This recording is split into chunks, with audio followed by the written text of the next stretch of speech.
Bismillahirrahmanirrahim. Assalamualaikum warahmatullahi wabarakatuh. Bertemu lagi dengan Ibu di pembelajaran PAI. Kali ini kita akan belajar tentang jasa Khulafaur Rasyidin untuk dunia. Kali ini kita akan berbicara tentang Khulafaur Rasyidin. Nah, apa itu Khulafaur Rasyidin? Khulafaur Rasyidin yaitu 4 khalifah yang memimpin umat Islam setelah wafatnya Nabi Muhammad SAW. Nah, kali ini Ibu akan menyampaikan Khulafaur Rasyidin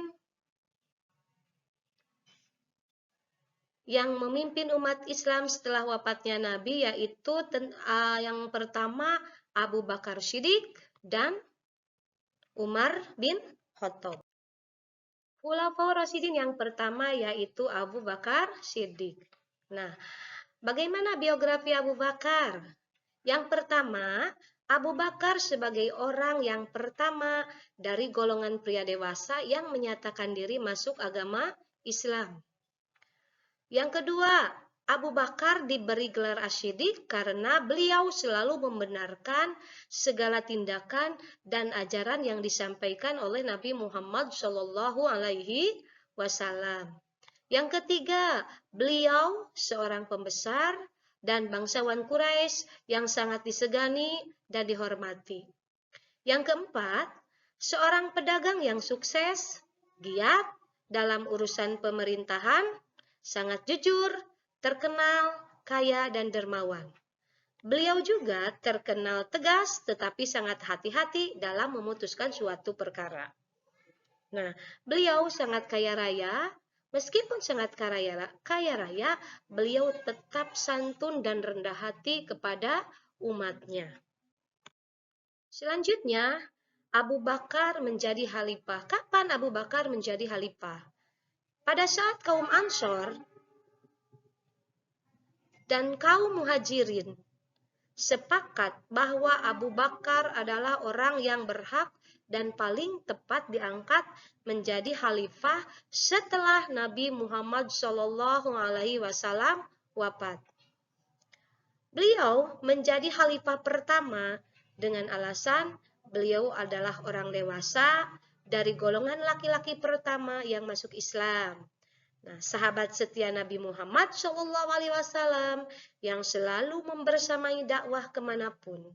Sahabat setia yang selalu melindungi dan membela Nabi Muhammad SAW.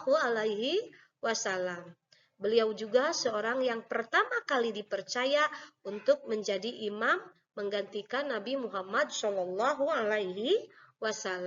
Nah, begitulah sekilas Abu Bakar menjadi khalifah pertama yang menggantikan Nabi Muhammad SAW.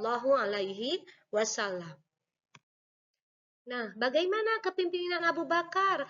Apa yang beliau tinggalkan kepada dunia ini? Beliau menjaga persatuan umat Islam, yaitu Abu Bakar memimpin umat Islam setelah wafatnya Nabi Muhammad dan berhasil menjaga persatuan umat Muslim. Yang kedua, beliau memimpin Perang Ridho, menghadapi pemberontakan setelah kematian Nabi dan berhasil memulihkan stabilitas umat Islam. Jasa yang ketiga yaitu pengumpulan Al-Quran. Beliau juga menyusun dan mengumpulkan Al-Quran dalam satu mushaf yang akhirnya dijadikan referensi seluruh umat Islam di dunia sampai sekarang. Nah, setelah Abu Bakar Siddiq meninggal, beliau melanjutkan beliau digantikan oleh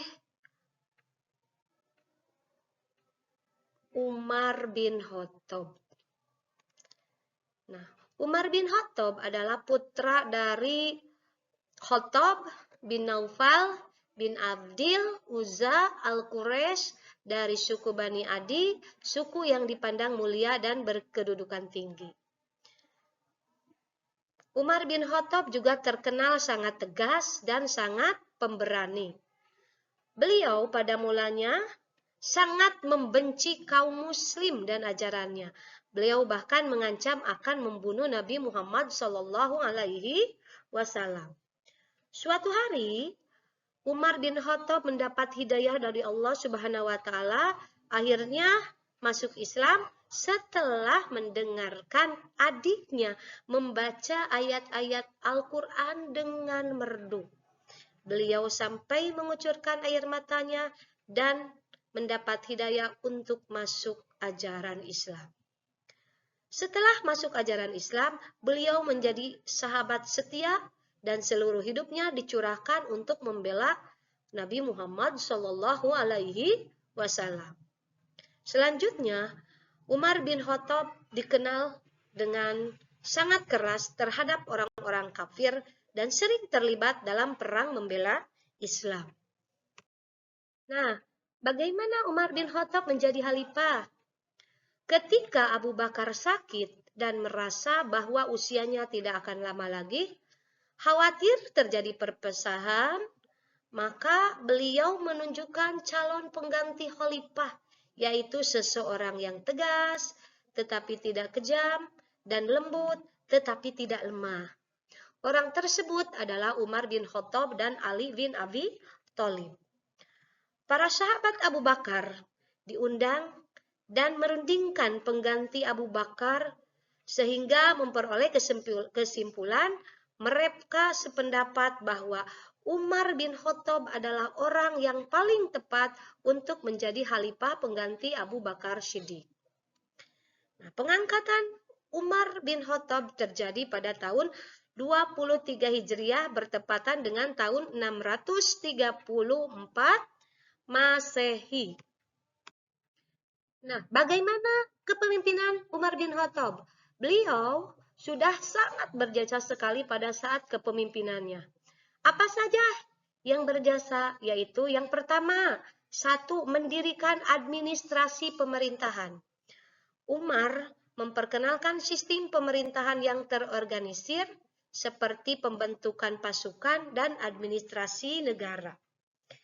Penyebaran Islamnya, mengembangkan wilayah Islam keluar Jazirah Arab, termasuk ke wilayah Persia dan Romawi. Bagaimana pembangunan infrastrukturnya? Beliau juga membangun tempat ibadah, memperbaiki struktur pemerintahan Islam, dan membentuk lembaga-lembaga negara, serta memperbaiki keadaan ekonomi. Nah, itulah jasa-jasa Umar bin Khattab pada saat kepemimpinan beliau.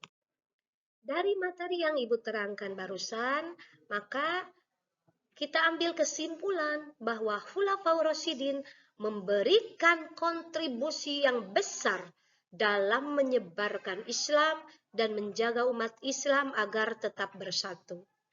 Mereka berhasil memimpin dengan adil, mengembangkan pemerintahan, serta memajukan ilmu pengetahuan dan sosial. Jasa-jasa mereka masih dirasakan sehingga sekarang sebagai pondasi bagi peradaban Islam. Nah, itulah materi yang cukup Ibu sampaikan kali ini. Kita berdoa, wabillahi taufiq wal hidayah. Wassalamualaikum warahmatullahi wabarakatuh.